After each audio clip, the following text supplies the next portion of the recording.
കൂട്ടുകാരെ, ഞാനൊരു കാര്യം പറഞ്ഞു തരട്ടെ. ഞാൻ ഒരുപാട് ആൾക്കാരെ കണ്ടിട്ടുണ്ട്. ദൈവത്തിലേക്ക് അടുക്കാൻ വേണ്ടിയിട്ട് ഒരുപാട് ആരാധനകൾ ചെയ്യുകയും ദൈവത്തിൻ്റെ തൃപ്തിക്ക് വേണ്ടിയിട്ട് ഒരുപാട് ദാനധർമ്മങ്ങളൊക്കെ ചെയ്യുന്ന ആൾക്കാരെ കണ്ടിട്ടുണ്ട്. ഞാൻ മനസ്സിലാക്കിയെടുത്തോളം ഒരു ദൈവത്തിൻ്റെ തൃപ്തിക്കും ദൈവത്തിലേക്ക് അടുക്കുന്നതിന് വേണ്ടിയിട്ടും ഒരു മനുഷ്യൻ ചെയ്യേണ്ട ഏറ്റവും നല്ല കാര്യം എന്ന് പറയുന്നത് ഒരുപാട് ആത്മീയതയിലേക്ക് പോവുകയും അതിനു വേണ്ടിയിട്ട് ദാനധർമ്മം ചെയ്യുക എന്നതുമല്ല, മറിച്ച് ഒരു മനുഷ്യൻ്റെ പ്രവൃത്തിയും ഒരു മനുഷ്യൻ്റെ സൽസ്വഭാവവുമാണ് ആ വ്യക്തിയെ നല്ലൊരു ആത്മീയതയിലേക്കും ദൈവത്തിൻ്റെ തൃപ്തിക്ക് വേണ്ടിയും ചെയ്യേണ്ട കാര്യം എന്ന് പറയുന്നത്.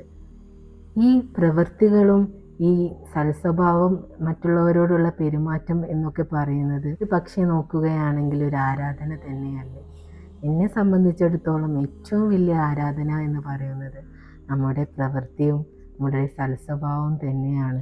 മറ്റുള്ളവരെ വേദനിപ്പിക്കാതെ നമുക്ക് മുന്നോട്ട് ജീവിക്കാൻ കഴിയുമെങ്കിൽ അതാണ് ഏറ്റവും വലിയ ആരാധന, അതാണ് ഏറ്റവും വലിയ ദൈവത്തിനുള്ള വിശ്വാസം, അതാണ് ദൈവത്തോടുള്ള സ്നേഹവും.